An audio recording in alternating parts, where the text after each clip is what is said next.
14 صدیاں پہلے اللہ نے انسانیت کی ہدایت کے لیے قرآن اتارا. اس نے ہدایت کی کہ قرآن کو سن کر رہنمائی حاصل کرو.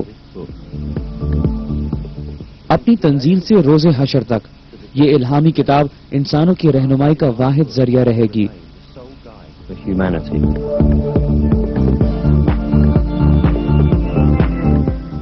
قرآن کا بے نظیر مجموعہ اس کا اظہار ہے کہ یہ خدا کے الفاظ ہیں. اس کے ساتھ قرآن میں ایسے موجزانہ صفات ہیں جو یہ ثابت کرتی ہیں کہ یہ خدا کی نازل کردہ وحی ہے.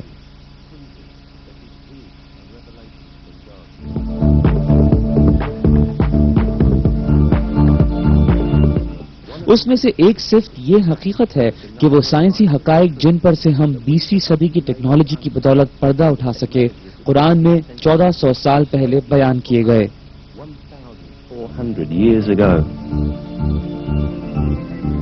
ظاہر ہے قرآن سائنس کی کتاب نہیں ہے.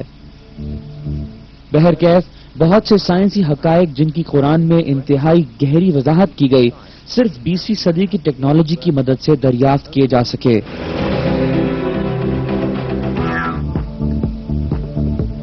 یہ حقائق قرآن کے نزول کے وقتوں میں نہیں جانے جا سکتے تھے.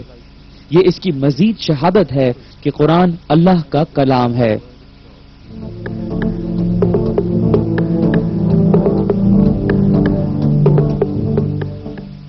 قرآن کے سائنسی معجزوں کو سمجھنے کے لیے ہم اس کے نزول کے وقت موجود سائنسی سطح پر نظر ڈالتے ہیں.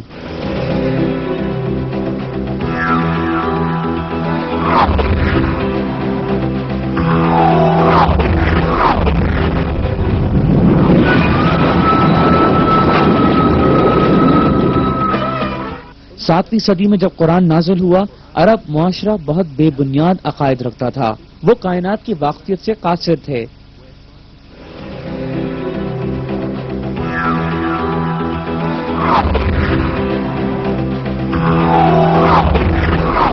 یہ عرب ماضی کی نسلوں سے وراثت میں ملنے والے مذہب پر یقین رکھتے تھے.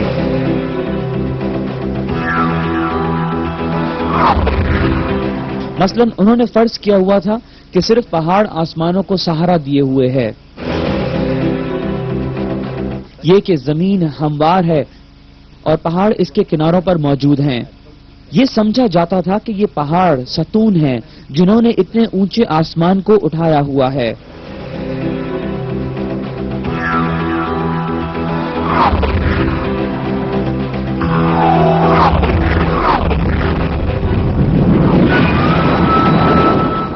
بہرحال عرب معاشرے کے عقائد قرآن نے خارج کر دیے.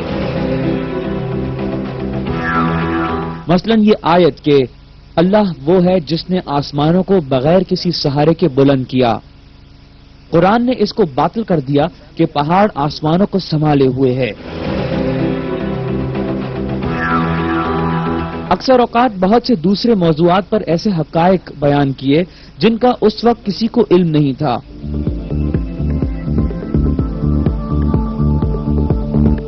قرآن جو اس وقت نازل ہوا جب لوگوں کو طبیعیات یا حیاتیات کا بہت کم علم تھا اپنے اندر مختلف موضوعات پر واضح حقائق رکھتا ہے جیسے کہ تخلیق کائنات، تخلیق وجود انسانی، فضا کا نقشہ اور وہ نازک توازنات جو زمین پر زندگی کو ممکن بناتے ہیں. آئیے اب ہم چند سائنسی حقائق پر نظر ڈالتے ہیں جو قرآن پاک میں بیان کیے گئے ہیں.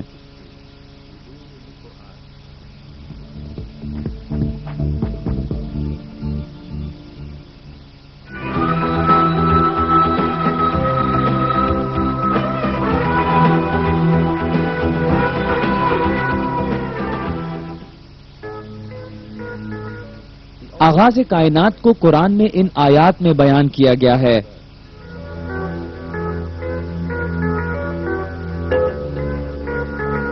وہ اللہ ہی ہے جس نے زمین اور آسمانوں کو پیدا کیا. موجودہ عہد کی سائنسی معلومات قرآن میں دی گئی اس خبر سے پوری طرح متفق ہیں.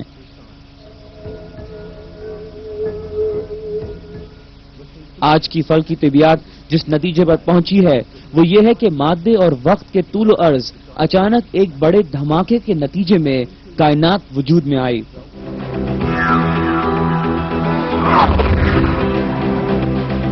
اس واقعے نے جو بگ بینگ یا عظیم دھماکہ کہلاتا ہے، پوری کائنات کو 15 کھرب سال پہلے پیدا کیا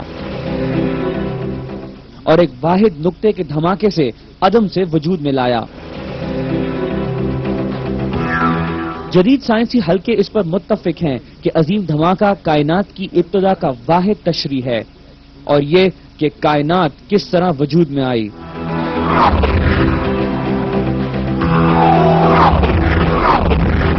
عظیم دھماکے سے پہلے مادہ نامی کوئی چیز نہیں تھی۔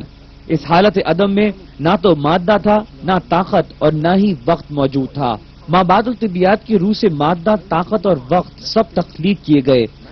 اس حقیقت کا جو طبیعیات نے حال میں دریافت کی ہے، قرآن 1400 سال پہلے اعلان کرتا ہے۔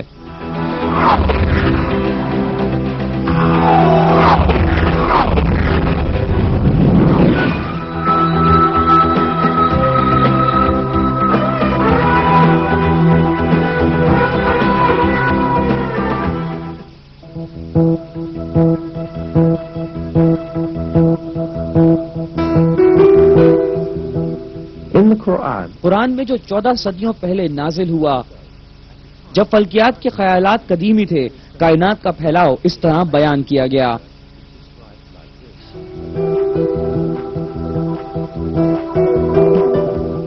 آسمانوں کو ہم نے اپنے زور سے بنایا اور بلا شبہ ہم اسے وسعت دینے والے ہیں۔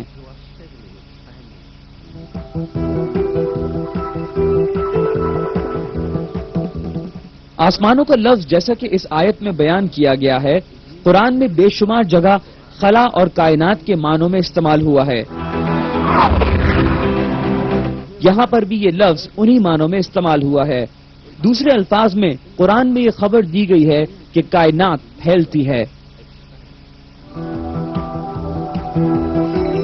اور یہی وہ نتیجہ ہے جس پر آج کے سائنسدان پہنچے ہیں۔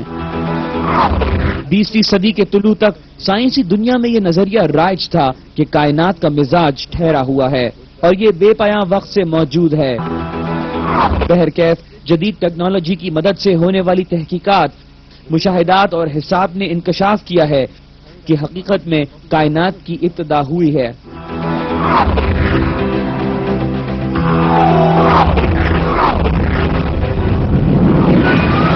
20ویں صدی کی ابتدا میں ایک روسی ماہر طبیعیات الیگزینڈر فریڈمن اور بیلجیم کے ماہر فلکیات جارج لمیٹرن نے واضح حساب لگایا کہ کائنات مستقل حرکت میں ہے اور یہ مستقل پھیل رہی ہے۔ یہ حقیقت 1929 میں مشاہداتی اعداد و شمار سے بھی ثابت ہو گئی۔ آسمان کے دوربین سے مشاہدے کے دوران ماہر فلکیات ایڈورڈ ہبل نے دریافت کیا کہ ستارے اور کائنات مستقل ایک دوسرے سے دور جا رہے ہیں۔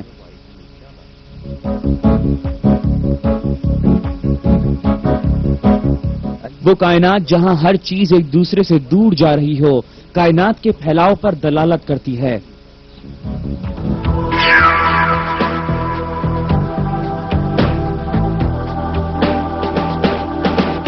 جو قرآن میں اس وقت سمجھایا گیا تھا جب اسے کوئی نہیں جانتا تھا، کیونکہ قرآن پاک اللہ کا کلام ہے جو کائنات کا خالق اور حاکم ہے۔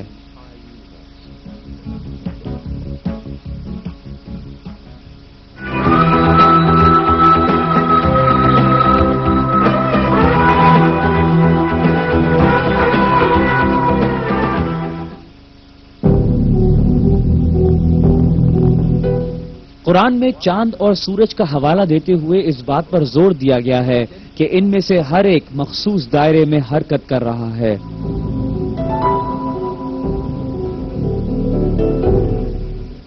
وہی ہے جس نے رات اور دن کو تخلیق کیا، جن میں سے ہر ایک اپنے مدار میں تیرتے پھرتے ہیں۔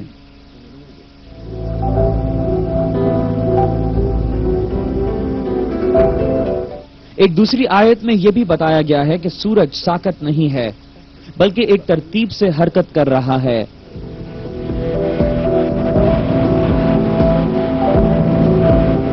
اور سورج کے لیے جو مقرر کردہ راہ ہے وہ اسی پر چلتا ہے۔ یہ ہے مقرر کردہ قادر مطلق اور با علم اللہ کا۔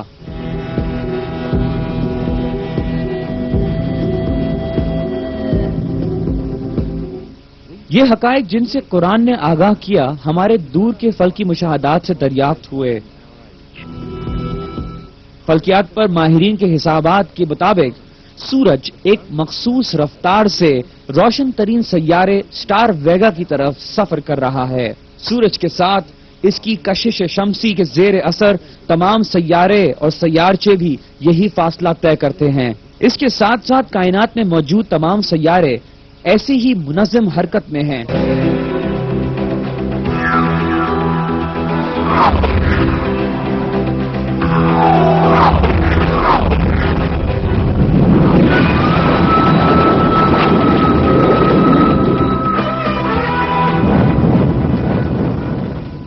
اس طرح کی گردشوں اور راستے سے بنی ہوئی ساری کائنات قرآن میں اسی طرح کندہ کی گئی ہے۔ قسم ہے راہوں والے آسمان کی،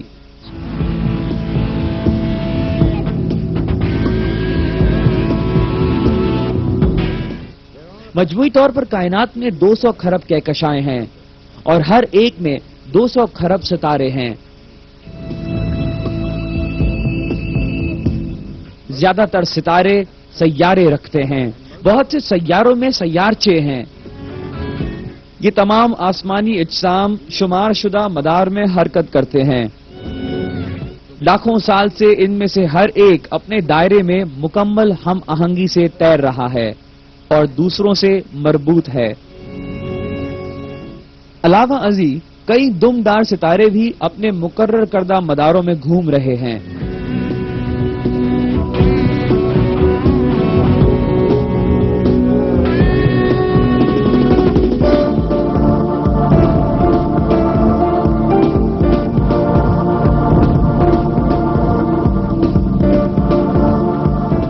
یہ مدار صرف آسمانی اجسام تک محدود نہیں ہے، بلکہ کہکشائیں بھی مقرر شدہ منظم دائروں میں گھوم رہی ہیں۔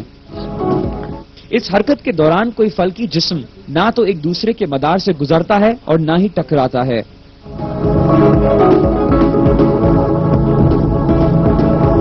بلا شبہ یہ مشاہدہ کیا گیا ہے کہ کچھ کہکشائیں ایک دوسرے سے اس طرح گزرتی ہیں کہ ان کے حصے ایک دوسرے کو چھوتے بھی نہیں۔ یقیناً جس وقت قرآن نازل ہوا بنی نوع انسان کے پاس نہ تو دوربینیں تھیں اور نہ جدید ٹیکنالوجی کہ وہ لاکھوں کلومیٹر دور خلا کا مشاہدہ کر سکتا، نہ جدید طبیعت اور فلکیات کا علم تھا، اور نہ ہی اس وقت یہ طے کیا جا سکتا تھا کہ کائنات میں مدار اور راستے ہیں جیسا کہ اس آیت میں بیان کیا گیا۔ قسم ہے راہوں والے آسمان کی۔ بہرکیف قرآن نے ہم پر اس وقت صاف واضح کر دیا کیونکہ قرآن اللہ کا کلام ہے۔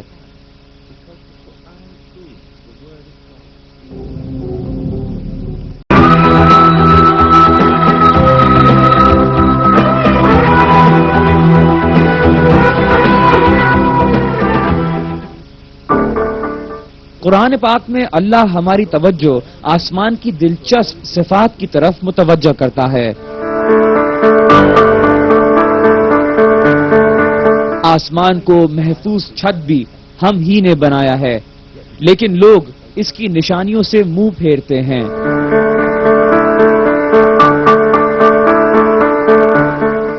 آسمان کی یہ خصوصیت 20ویں صدی میں سائنسی تحقیقات سے ثابت ہوئی۔ وہ فضا جو زمین کو گھیرے ہوئے ہے سلسلے حیات میں فیصلہ کن افعال ادا کرتی ہے۔ چھوٹے بڑے شہاب ثاقب جب زمین کی طرف بڑھتے ہیں ان کو روک کر زندگی کو نقصان پہنچانے سے محفوظ رکھتی ہے۔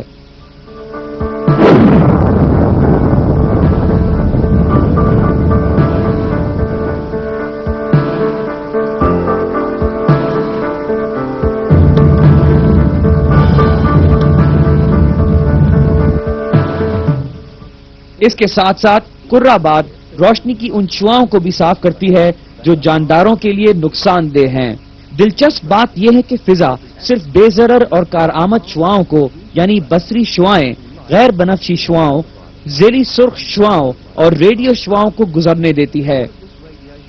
یہ تمام شعاعیں زندگی کے لیے حیات بخش ہیں. غیر بنفشی شعاعیں جن کا صرف کچھ حصہ فضا سے گزر سکتا ہے، جو پودوں کے لیے اور تمام جانداروں کے لیے بہت ضروری ہے. سورج سے نکلنے والی غیر بنفشی شعاعوں کی بڑی تعداد کلرآباد میں موجود اوزون سطح پر رک جاتی ہے. صرف ایک حد تک چنا ہوا قوس قزح کا ضروری حصہ زمین تک پہنچتا ہے.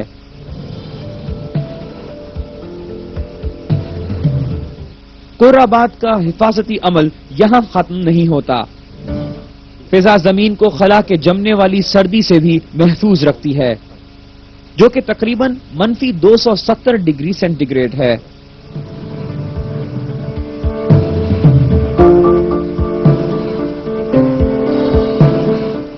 صرف فضا ہی زمین کو نقصان دہ اثرات سے نہیں بچاتی، اس کے ساتھ ساتھ زمین کی مقناطیسی میدان سے پیدا شدہ وین ایلن بیلٹ نامی تہ بھی زمین کو دھمکانے والے ضرر رساں شعاعوں کے لیے حفاظتی ڈھال بنتی ہے.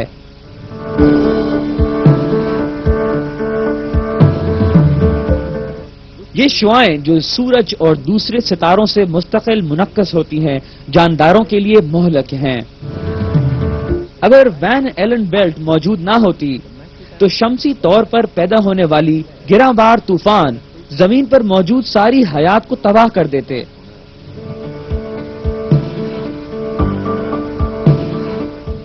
حال میں یہ سراغ لگایا گیا ہے کہ ان کوندوں سے نکلنے والی طاقت ایسے 1,00,000 ایٹم بموں کے برابر ہے جیسا کہ ہیروشیما پر گرایا گیا تھا.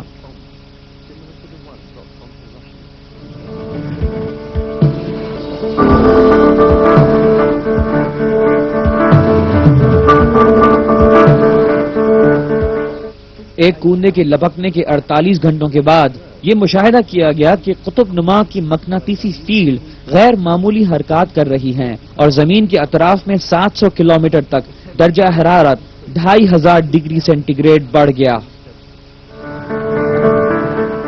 یقیناً زمین سے بہت بلندی پر ایک بہترین نظام کام کر رہا ہے. یہ ہماری زمین کو گھیرے ہوئے ہے اور آفات سے تحفظ دیتا ہے. اگرچہ سائنسدانوں کو اس سے حال ہی میں آگاہی ہوئی ہے، قرآن پاک نے ہمیں صدیوں پہلے کلرآباد کے حفاظتی ڈھال ہونے کی خبر دی تھی.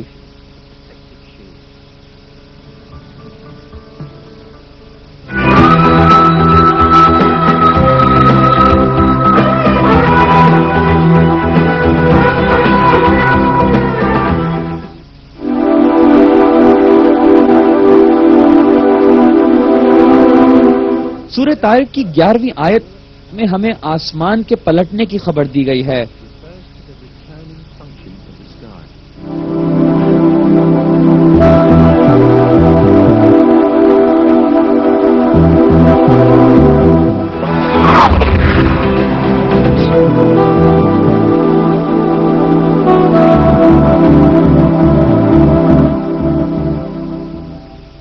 یہ آیت جو قرآنی ترجمے سے گردش کا لفظ ہے، پلٹنے کا مطلب بھی رکھتی ہے.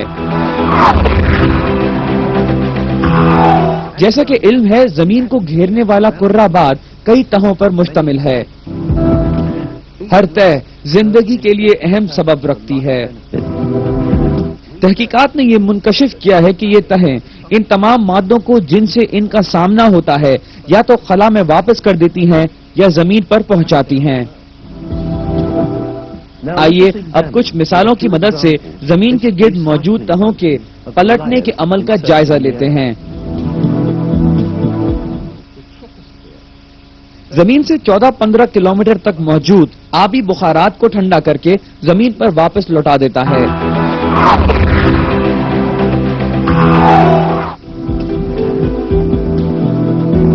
اوزون اسفیئر جو زمین سے 25 کلومیٹر کی بلندی پر ہے، ضرر رساں تابکاری اور غیر بنفشی شعاعوں کو روک کر واپس خلا میں بھیج دیتی ہے.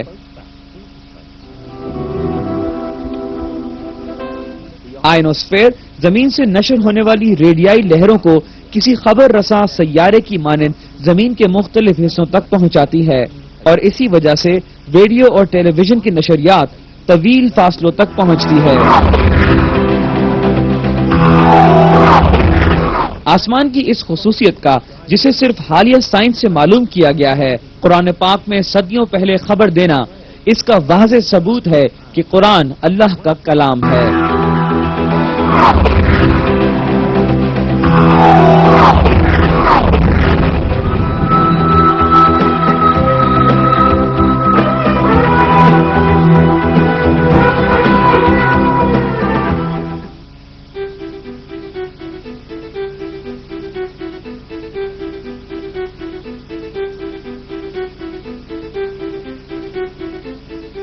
کائنات کی ایک حقیقت جس کا قرآن پاک کی آیات میں انکشاف کیا گیا یہ ہے کہ آسمان 7 تہوں سے بنا ہے۔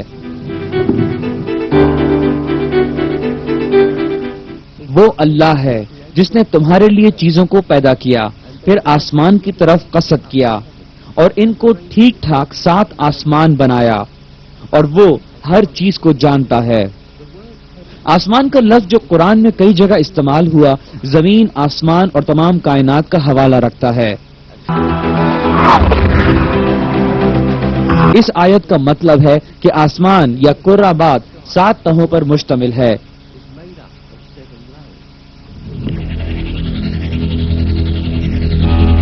بلا شبہ آج یہ بات علم میں ہے کہ کرہ 7 تہوں سے بنا ہے جو ایک دوسرے کے اوپر واقع ہیں۔ علاوہ ازیں جیسے کہ قرآن میں بتایا گیا یہ تعداد میں 7 ہیں۔ ایک سائنسی ذریعے سے اس مضمون کو اس طرح بیان کیا گیا ہے۔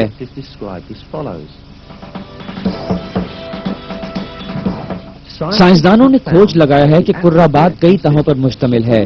یہ تہیں طبیعتی خاصیت یا گیسوں کی صفات کی بنا پر مختلف ہیں۔ زمین سے قریب تر تہ ٹراپوسفیئر کہلاتی ہے۔ یہ کرہ کا تقریباً 90% حصہ رکھتی ہے۔ ٹراپوسفیئر سے اوپر والی تہ اسٹریٹوسفیئر کہلاتی ہے۔ اوزون تہ اسٹریٹوسفیئر کا حصہ ہے جہاں غیر بنفشی شعاعیں جذب ہوتی ہیں۔ اسٹریٹوسفیئر سے اوپر والی تہ میسوسفیئر کہلاتی ہے۔ تھرموسفیئر میسوسفیئر سے اوپر موجود ہے۔ تھرموسفیئر کے اندر ہی آیوڈائن گیس تہ بناتی ہے جو آئنوسفیئر کہلاتی ہے۔ کرہ کا بیرونی حصہ 480 کلومیٹر سے 907 کلومیٹر تک پھیلا ہوا ہے۔ یہ حصہ ایگزوسفیئر کہلاتا ہے۔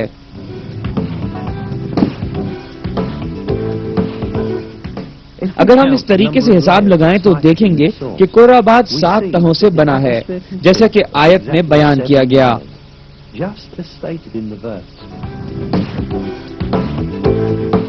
یہ ایک عظیم معجزہ ہے کہ یہ حقائق جو 20ویں صدی کی ٹیکنالوجی کے بغیر نہیں معلوم کیے جا سکتے تھے، قرآن پاک میں 1400 سال پہلے وضاحت سے بیان کر دیے گئے۔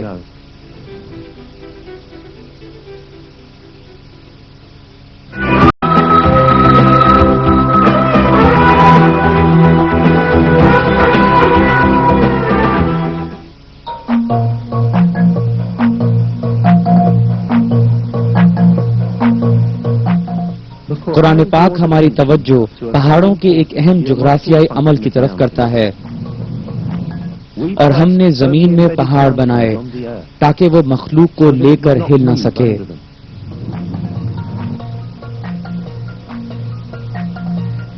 جیسا کہ دیکھا گیا اس آیت میں بیان کیا گیا پہاڑوں کے ذمہ زمین کو دھچکوں سے بچانا ہے۔ اس حقیقت کو جس وقت قرآن پاک نازل ہوا کوئی نہیں جانتا تھا۔ حقیقتاً یہ بات حال ہی میں جدید جغرافیہ کی مدد سے روشن ہوئی ہے۔ ان معلومات کے مطابق پہاڑ زمین کی عظیم چادروں کی حرکت اور ٹکراؤ سے ابھرے ہیں۔ جب 2 چادریں ٹکراتی ہیں تو طاقتور دوسری کے اندر کھسک جاتی ہیں۔ اوپر والی تہ دوہری ہو کر پہاڑ کی شکل اختیار کر لیتی ہے۔ زرعی تہ نیچے کی طرف گہری طوالت میں چلی جاتی ہے۔ اس کا مطلب ہے کہ پہاڑوں کا نچلا حصہ بھی اتنا ہی لمبا چوڑا ہوتا ہے جیسا کہ وہ حصہ جو زمین پر نظر آتا ہے۔ سائنس میں پہاڑوں کا ڈھانچہ اس طرح بیان کیا گیا ہے۔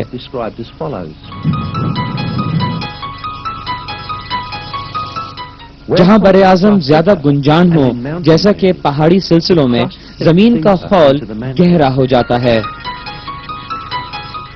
ایک آیت میں پہاڑوں کی اس صفت کو میخوں سے مشابہت دی گئی ہے۔ کیا ہم نے زمین کو فرش نہیں بنایا اور پہاڑوں کو میخیں؟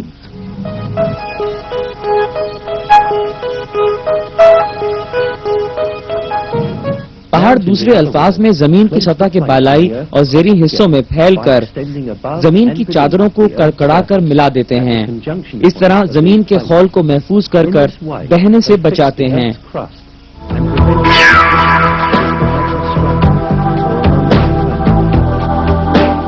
مختصراً ہم پہاڑوں کو کیلوں سے تشبیہ دے سکتے ہیں جو لکڑی کی دو چادروں کو جوڑے۔ پہاڑوں کے اس عمل کو سائنسی مطبوعات میں آئسوٹسی کہتے ہیں۔ زمینی خول میں عموماً توازن زیر سطح دباؤ سے ہونے والے چٹانی بہاؤ سے برقرار رکھا جاتا ہے۔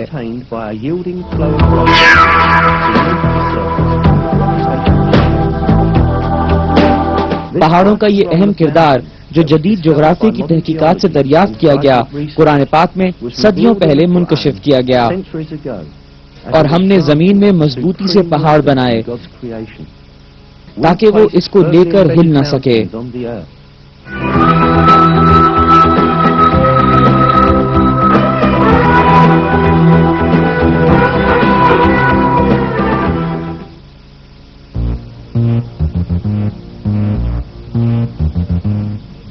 ایک آیت میں ہمیں آگاہ کیا گیا کہ پہاڑ جیسا کہ ہمیں دکھائی دیتے ہیں ساکت نہیں ہیں اور مستقل حرکت میں ہیں۔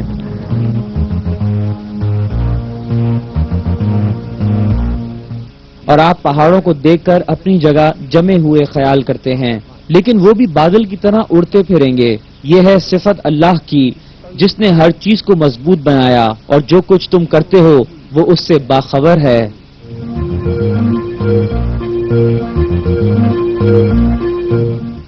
پہاڑوں کی یہ حرکت کی وجہ اس زمینی تہہ کی حرکت ہے جس پر وہ واقع ہیں۔ زمین کی تہہ اپنی اوپر کی سطح پر ایک طرح سے بہہ جاتی ہے جو مہلک ہے۔ 20ویں صدی کے آغاز میں تاریخ میں پہلی مرتبہ ایلفریڈ ویگنر نامی سائنسدان نے یہ خیال ظاہر کیا کہ زمین کے ابتدائی زمانے میں براعظم آپس میں جڑے ہوئے تھے، بعد ازاں ایک دوسرے سے بہہ کر الگ سمتوں میں چلے گئے اور اس طرح جدا ہو گئے۔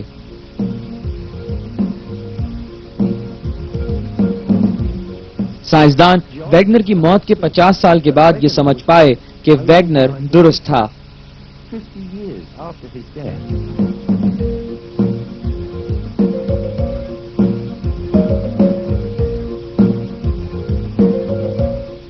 20ویں صدی کے آغاز میں ہونے والی جغرافیائی تحقیقات سے دریافت ہوا اور زمینی خول کی حرکات سائنسدانوں نے اس طرح بیان کی۔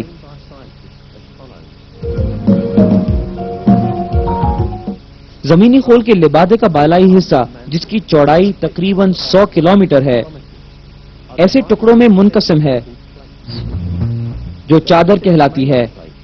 ان میں 6 بڑی چھوٹی چادریں ہیں۔ پلیٹ ٹیکٹونکس نامی نظریے کے مطابق یہ چادریں زمین پر اپنے ساتھ بر اعظموں اور سمندروں کو لے کر حرکت میں رہتی ہیں۔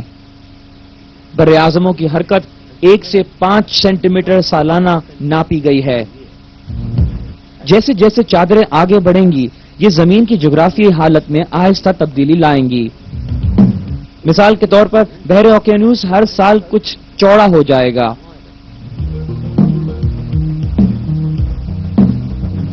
یہاں ایک بہت اہم نقطے جو یہاں بیان کیا گیا ہے کہ اللہ نے پہاڑوں کی حرکت کو اس آیت میں بہاؤ سے مناسبت دی ہے۔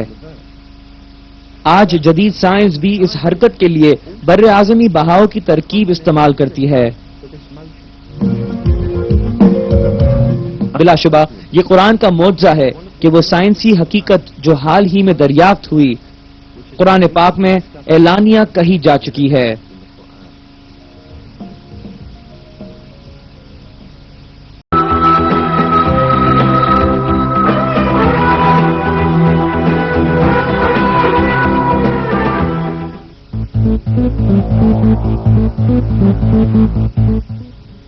قرآن پاک میں لوہا ان معدنیات میں سے ہے جن پر قرآن میں روشنی ڈالی گئی.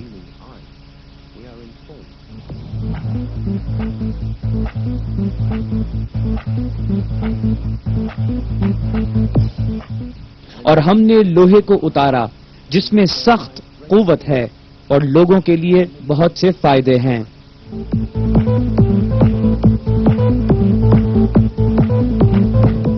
لوہے کے لیے خاص طور سے اتارنے کا جو لفظ استعمال ہوا ہے فوق النظریاتی طور پر سمجھنے کے لیے بھی ہو سکتا ہے کہ لوہا انسانوں کو دیا گیا، مگر جب ہم اس لفظ کے ادبی معنی پر غور کریں تو اس کا مطلب ہے کہ جسمانی طور پر آسمان سے زمین پر اتارنا.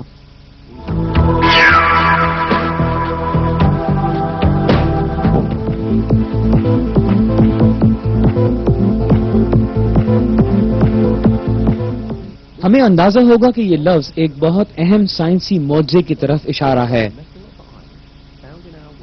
اس کی وجہ یہ ہے کہ جدید فلکی سراغوں نے بتایا ہے کہ زمین پر پایا جانے والا دھاتی لوہا بیرونی خلا میں موجود بے قامت ستاروں سے آیا ہے. کائنات میں موجود بھاری دھاتیں ستاروں کے مرکز میں پیدا ہوتی ہیں اور نظام شمسی میں کوئی ایسا طریقہ موجود نہیں کہ لوہے کو خود بنا سکے. لوہا صرف ایسے ستاروں میں پیدا ہو سکتا ہے جو سورج سے کہیں بڑے ہوں اور جہاں درجہ حرارت کچھ لاکھ ڈگری سینٹی گریڈ تک پہنچتا ہو. جب ستارے میں موجود لوہے کی تعداد ایک حد سے گزر جاتی ہے کہ وہ اسے سنبھال نہیں پاتا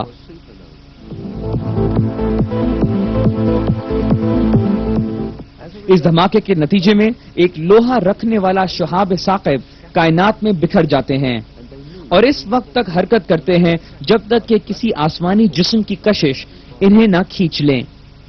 یہ سب ظاہر کرتا ہے کہ دھاتی لوہا زمین پر نہیں تشکیل ہوتا بلکہ خلا میں موجود ستاروں کے دھماکے کے نتیجے میں شہاب ثاقب کے ذریعے زمین پر لایا جاتا ہے.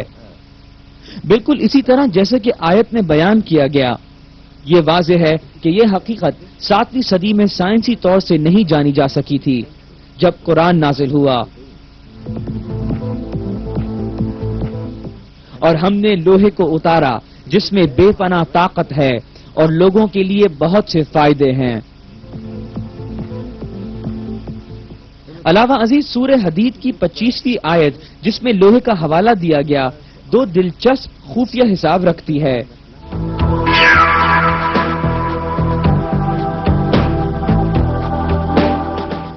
عربی زبان میں یا امجد کے لحاظ سے الحدید کے اعداد بھی 57 ہیں. صرف حدید کے اعداد 26 آئرن کا جوہری شمار یعنی کہ ایٹامک نمبر ہے.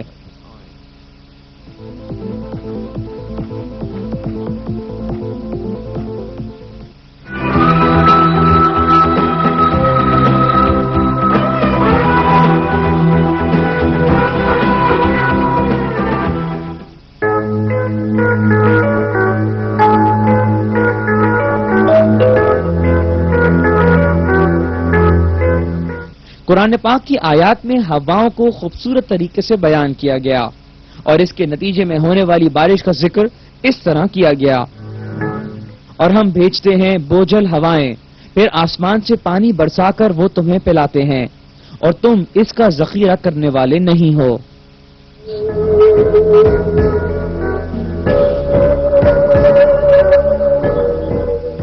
اس آیت میں اس بات کی نشاندہی ہے کہ بارش کی تیاری کا پہلا مرحلہ ہوا ہے.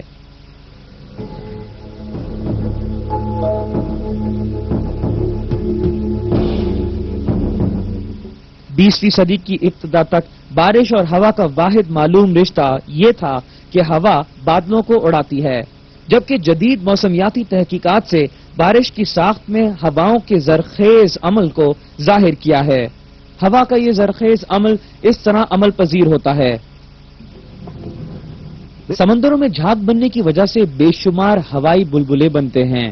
ان بلبلوں کے پھٹنے پر ہزاروں کی تعداد میں 1 ملی میٹر کے 100ویں حصے کے برابر قطر رکھنے والی ذرات ہوا میں اڑ جاتے ہیں. یہ ذرات جو ایروسول کہلاتے ہیں زمین سے اڑنے والے گرد و غبار کے ذرات سے مل کر ہوا کے ذریعے کرہ آباد کی اوپری تہہ تک پہنچائے جاتے ہیں ہوا کے ذریعے بلندی تک پہنچنے والے یہ ذرات وہاں موجود آبی بخارات سے ملتے ہیں۔ آبی بخارات ان ذرات کے گرد جم کر پانی کا قطرہ بناتے ہیں۔ یہ آبی قطرات پہلے ایک دوسرے کے قریب آ کر بادل بناتے ہیں اور پھر زمین پر بارش کی صورت برس جاتے ہیں۔ جیسا کہ آیا ہے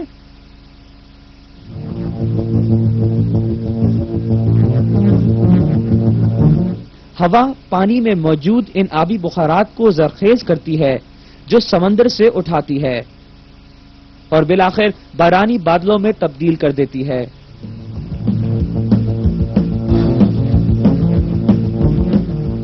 اگر ہواؤں میں یہ خصوصیت نہ ہو تو فضا میں موجود آبی بخارات کبھی نہ بن سکیں اور بارش نام کی کوئی چیز نہ ہو۔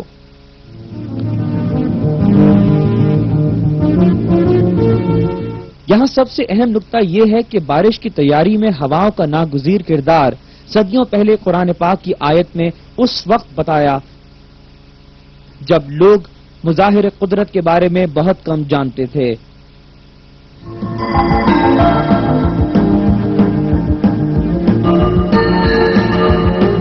بارش کے متعلق دوسرا اور واقعہ جو قرآن میں مذکور ہے وہ یہ کہ بارش مقررہ اندازے سے برستی ہے۔ اسی نے آسمانوں سے ایک اندازے کے مطابق پانی نازل فرمایا، بس ہم نے اس مردہ شہر کو زندہ کیا، اسی طرح تم بھی موت کے بعد نکالے جاؤ گے۔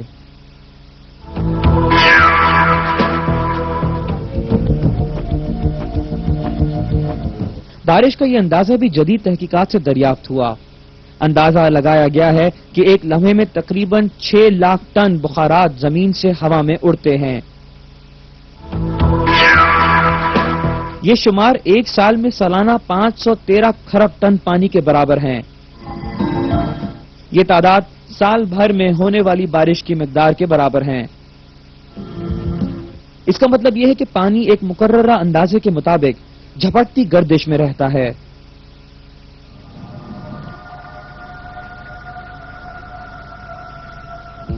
زمین پر موجود زندگی اس بارانی گردش پر انحصار کرتی ہے۔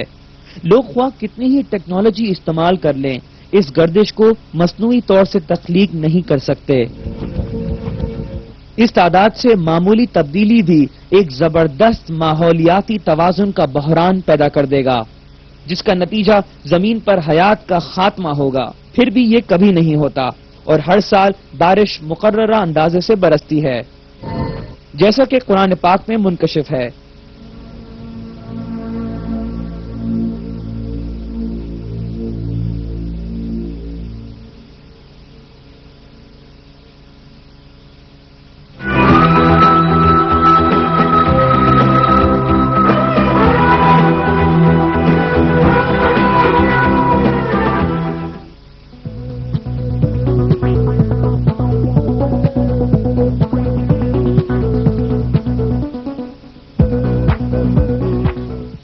سمندروں کی ایک حالیہ دریافت شدہ خصوصیت قرآن پاک کی ایک آیت میں مذکور ہے۔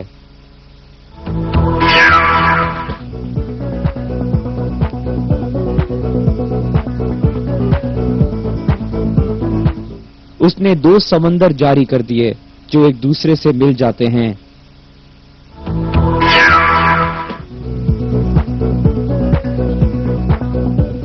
ان دونوں میں ایک آڑ ہے کہ اس سے بڑھ نہیں سکتے۔ سمندروں کے ملنے کی یہ خصوصیت جس میں ایک آڑ رہتی ہے، حال ہی میں ماہر بحریات نے دریافت کی ہے۔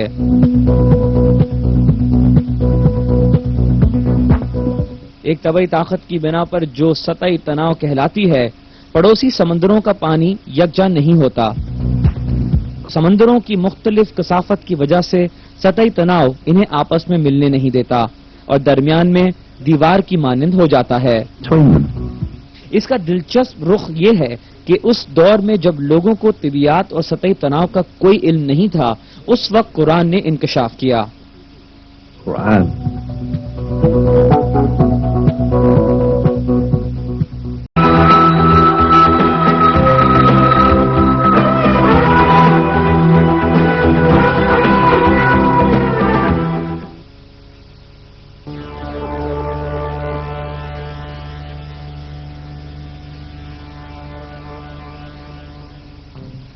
حالیہ دریافتوں سے پہلے یہ سمجھا جاتا تھا کہ بچے کی جنس کا تعین ماں کے خلیوں سے ہوتا ہے، یا زیادہ سے زیادہ یہ کہ بچے کی جنس نر اور مادہ دونوں کے خلیوں سے بنتی ہے، مگر قرآن میں ہمیں بالکل مختلف معلومات دی گئی ہے۔ یہ بیان ہے کہ زنان پن یا مردانگی جرثوموں کے کوکھ میں داخل ہونے کے بعد وجود میں آتی ہے، اور یہ کہ اسی نے جوڑا یعنی نر و مادہ پیدا کیا نطفے سے، جبکہ وہ ٹپکایا جاتا ہے۔ جنسیات اور مولیکولر حیاتیات کے ابھرتے ہوئے اصولوں سے قرآن میں دی گئی اس اطلاع کی درستگی پتہ چلتی ہے۔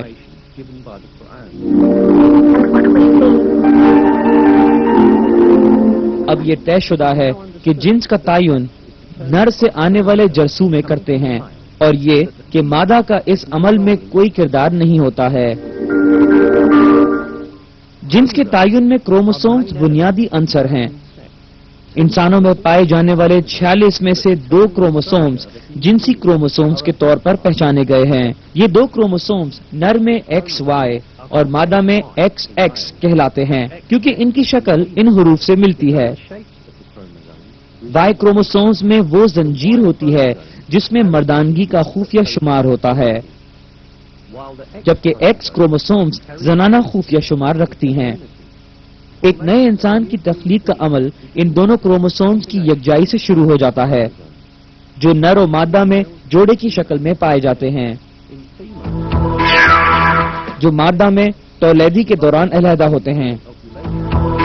دوسری جانب مردانہ جنسی خلیے 2 مختلف خلیے بناتا ہے، ایک میں X کروموسوم اور دوسرے میں Y کروموسومز ہوتے ہیں۔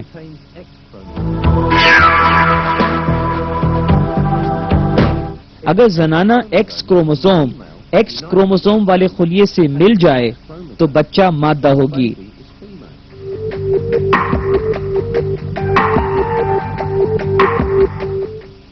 اگر وہ Y کروموسوم والے جرثومے سے ملے تو بچہ نر ہوگا۔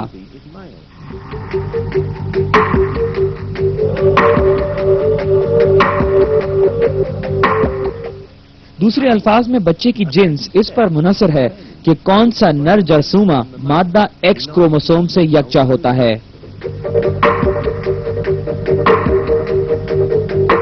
20ویں صدی میں جنسیات کی دریافت سے پہلے اس میں سے کسی بات کا علم نہیں تھا۔ بلا شبہ بہت سے معاشروں میں یہ خیال رائج تھا کہ بچے کی جنس کا تعین مادہ کے جسم سے ہوتا ہے، اسی لیے لڑکیوں کی پیدائش پر عورت کو الزام ٹھہرایا جاتا تھا۔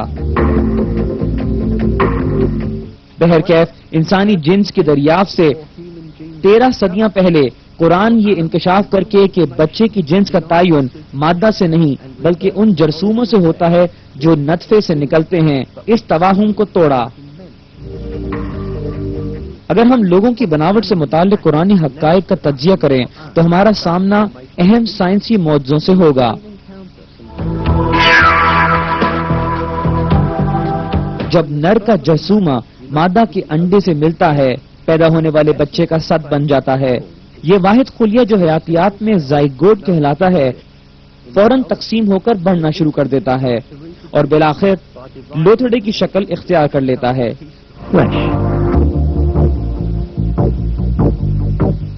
یہ زائگوٹ اپنی تیاری کے مراحل بیکار نہیں گزارتا، بلکہ کوکھ سے اس طرح چپک جاتا ہے جیسے وہ جڑ جو زمین سے جڑی ہو۔ اس تعلق کے ذریعے زائگوٹ ماں کے جسم میں وہ تمام ضروری عناصر حاصل کرتا ہے جو اس کی نشو و نما کے لیے ضروری ہیں۔ یہاں اس نقطے پر قرآن کا ایک اہم معجزہ منکشف ہوتا ہے۔ ماں کی کوکھ میں زائگوٹ کا حوالہ دیتے ہوئے اللہ نے قرآن پاک میں الق کا لفظ استعمال کیا ہے۔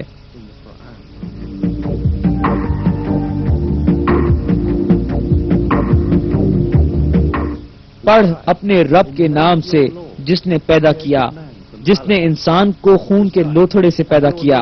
پڑھ تیرا رب بڑے کرم والا ہے۔ عربی میں الق کا مطلب ایسی چیز ہے جو کسی جگہ سے جم جائے۔ یہ لفظ معنی طور پر جوکوں کے لیے استعمال ہوتا ہے جو کسی جسم سے خون چوسنے کے لیے چپک جاتی ہے۔ یقیناً یہ ماں کی کوکھ میں نشو نما پانے والے زائگوٹ کے لیے یہ لفظ اتفاقی طور پر نہیں استعمال ہوا۔ یہ ایک بار پھر یہ ثابت کرتا ہے کہ قرآن اللہ کی وحی ہے جو تمام جہانوں کا مالک ہے۔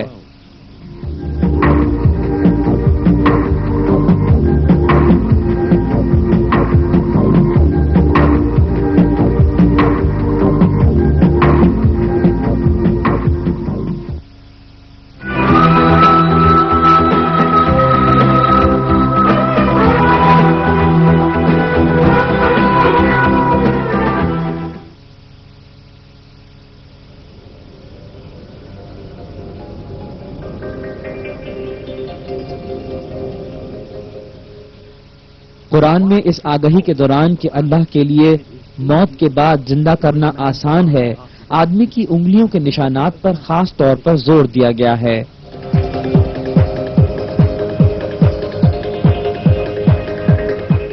ہاں ضرور، ہم تو قادر ہیں کہ اس کی پور تک درست کر دیں۔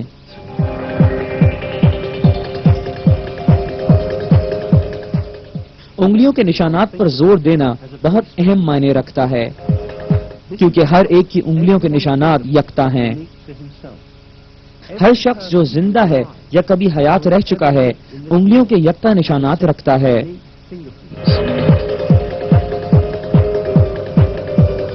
اسی وجہ سے پوری دنیا میں انگلیوں کے نشانات ایسی ذاتی شناخت کے طور پر استعمال کیے جاتے ہیں جن کا انسان بلا شرکت غیر حاصل ہوتا ہے۔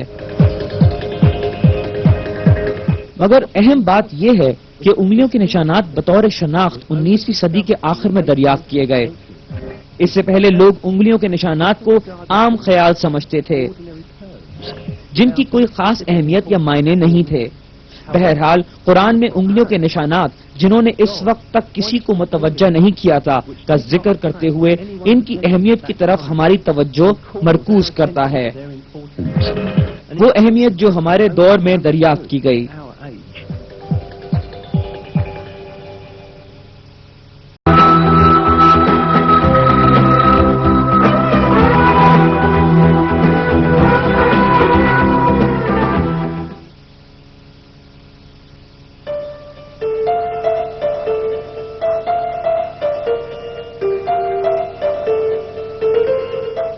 قرآن نے مذکور شدہ معلومات کا ایک اور اہم پہلو ماں کی کوکھ میں انسانی نشو و نما کے مختلف مراحل کی آگہی ہے۔ قرآنی آیات میں یہ بیان کیا گیا ہے کہ ماں کی کوکھ میں پہلے ہڈیاں وضع ہوتی ہیں اور پھر پٹھے جنتے ہیں جو ان ہڈیوں کے گرد لپٹ جاتے ہیں۔ پھر نطفے کو ہم نے جمع ہوا خون بنا دیا، پھر اس خون کے لوتھڑے کو گوشت کا لوتھڑا کر دیا، پھر گوشت کے لوتھڑے میں ہڈیاں بنائیں، پھر ہڈیوں کو ہم نے گوشت پہنا دیا، پھر دوسری بناوٹ میں پیدا کر دیا۔ برکتوں والا ہے وہ اللہ جو سب سے بہترین خالق ہے۔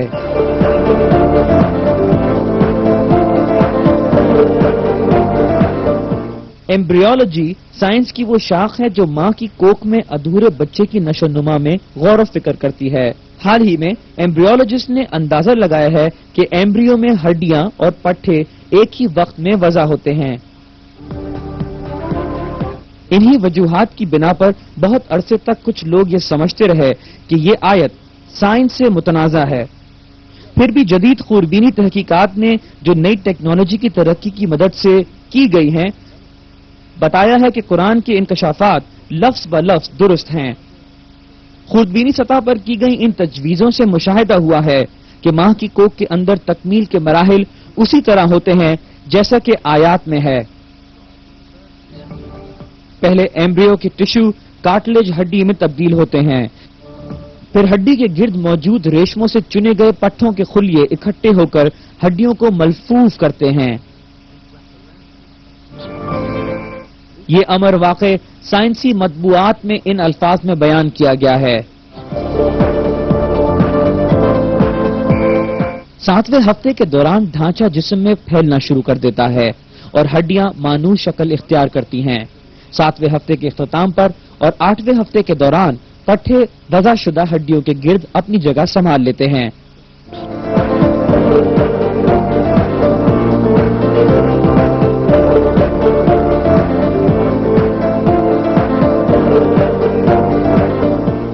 مختصراً انسانی نشوونما کے مراحل جیسا کہ قرآن پاک میں بیان کیے گئے ہیں جدید ایمبریولوجی کی معلومات سے مکمل ہم آہنگی رکھتی ہے۔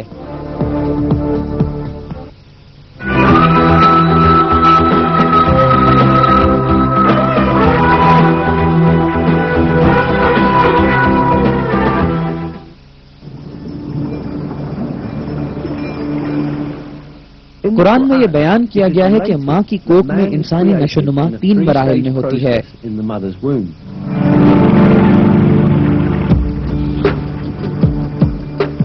وہ تمہیں تمہاری ماں کے پیٹوں میں ایک کے بعد دوسری بناوٹ پر بناتا ہے، 3 اندھیروں میں۔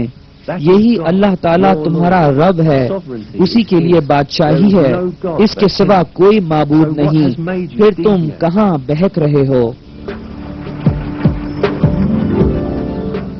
جیسا کہ اس آیت سے ظاہر ہے، یہ نشاندہی کی گئی ہے کہ انسان ماں کی کوکھ میں 3 مرحلوں میں تخلیق کیا گیا۔ بلا شبہ جدید حیاتیات نے منکشف کیا ہے کہ بچے کی تولیدی نشوونما ماں کی کوکھ میں 3 مختلف مراحل میں ہوتی ہے۔ آج سائنسی شعبوں میں پڑھی جانے والی ایمبریولوجیکل کتابوں میں اس مضمون کی بنیادی علم کا عنصر سمجھایا جاتا ہے۔ مثال کے طور پر بنیادی انسانی ایمبریولوجی میں یہ حقیقت بنیادی درس کے طور پر بیان کی گئی ہے۔ For instance, in basic human embryology, a fundamental reference text included embryology. This رحم میں زندگی کے 3 مراحل ہوتے ہیں۔ پہلے 2.5 ہفتے میں پری ایمبریونک، 8ویں ہفتے کے اختتام تک ایمبریونک، 8ویں ہفتے سے درجہ تک ہیں۔ ماں کی کوکھ میں نشوونما کے متعلق معلومات صرف جدید ایجادات کے ذریعے مشاہدے میں آئی ہے، پھر بھی دوسرے سائنسی حقائق کی طرح یہ معلومات قرآنی آیات کے ذریعے معجزائی طور پر عطا کی گئیں۔ یہ حقیقت کہ قرآن میں یہ معلومات اس وقت دی گئیں جب انسان کو طبی شواہد کا قلیل علم تھا۔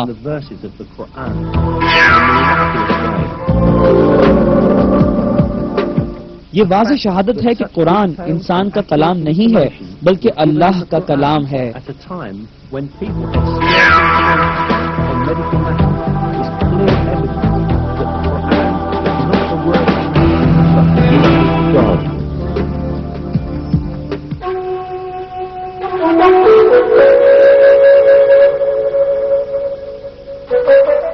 قرآن کا ایک اور معجزاتی پہلو یہ ہے کہ اس نے مستقبل میں پیش آنے والے واقعات کی پیش گوئی کی ہے۔ مثلا سورہ فتح کی 27ویں آیت میں ایمان لانے والوں کو فتح مکہ کی خوشخبری دی گئی جو اس وقت کافروں کے زیر اثر تھا۔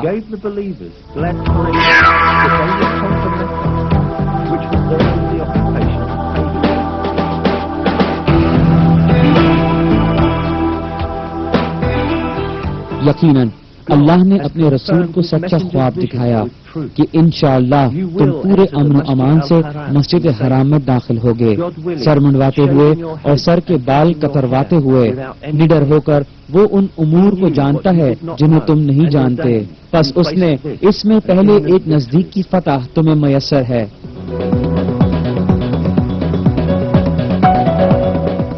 قابل جائزہ یہ ظاہر کرتا ہے کہ یہ آیت فتح مکہ سے پہلے ایک اور فتح کا اعلان کر رہی ہے۔ بلا شبہ ایمان والوں نے پہلے قلعہ خیبر کو فتح کیا جو یہودیوں کے زیر حکومت تھا اور پھر مکے میں داخل ہوئے۔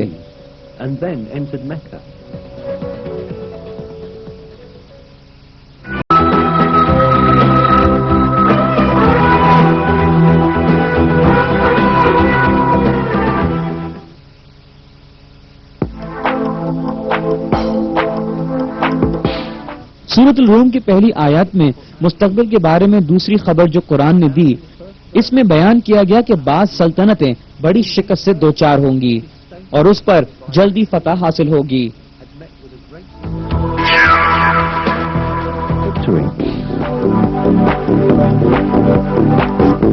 رومی مغلوب ہو گئے نزدیک کی زمین پر اور وہ مغلوب ہونے کے بعد عنقریب غالب آ جائیں گے، چند سال میں ہی۔ اس سے پہلے اور بعد میں اختیار اللہ تعالی ہی کا ہے۔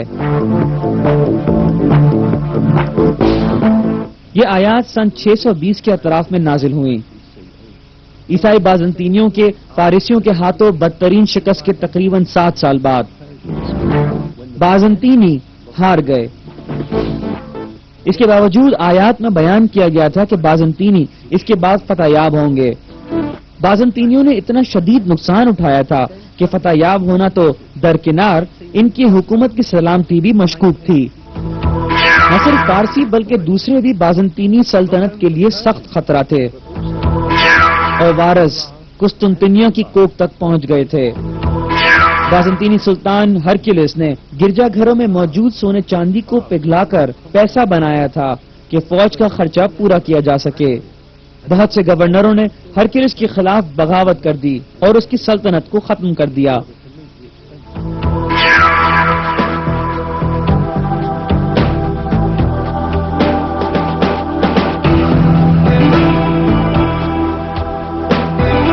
میسوپوٹیمیا، سلیسیا، شام، فلسطین، مصر اور آرمینیا جو بازنطینی سلطنت کا حصہ تھے، فارسیوں کے حملے کا نشانہ بنے۔ ہر شخص امید کر رہا تھا کہ بازنطینی سلطنت تباہ ہو جائے گی۔ ٹھیک اسی وقت سورۃ الروم کی آیات نے انکشاف کیا کہ بازنطینی چند سالوں میں فتح یاب ہوں گے۔ سورہ روم کی پہلی آیات کے نزول کے تقریباً 7 سال بعد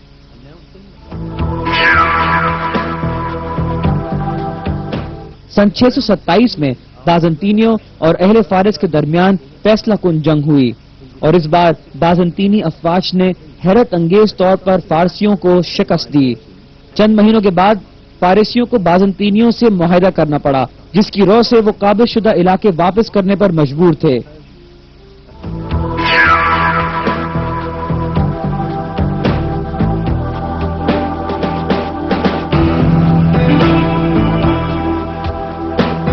رومیوں کی فتح، جس کی قرآن نے نشاندہی کی تھی، وہ ذاتی طور پر سچ ثابت ہوئی۔ ان آیات کا ایک اور معجزہ جو منکشف ہوا وہ ایک ایسی جغرافیائی تبدیلی تھی جو اس میں کوئی دریافت نہیں کر سکتا تھا۔ سورہ روم کی تیسری آیت میں ہمیں آگاہ کیا گیا ہے کہ رومی زمین کے نچلے حصے میں شکست یاب ہوئے۔ یہ لفظ ادنا الارض عربی میں بہت سے تراجم میں قریب کے علاقوں کے معنوں میں لیے گئے ہیں۔ یہ اصلی بیان کا اصل مطلب نہیں ہے۔ اس لفظ کے تشکیلی معنی ادنی یعنی نچلے سے لیے گئے ہیں اور الارض کے معنی دنیا ہیں۔ اسی لیے لفظ ادن الارض کا مطلب زمین کی سب سے نچلی جگہ ہے۔ انتہائی دلچسپ بات یہ ہے کہ بازنطینی سلطنت اور فارسیوں کا وہ معرکہ جس میں بازنطینی یروشلم ہار گئے، زمین کے نچلے علاقے میں ہوا جو بحر مردار کی جڑ کے قریب ہے، جو شام، فلسطین اور اردن کے نقطۂ اتصال پر واقع ہے۔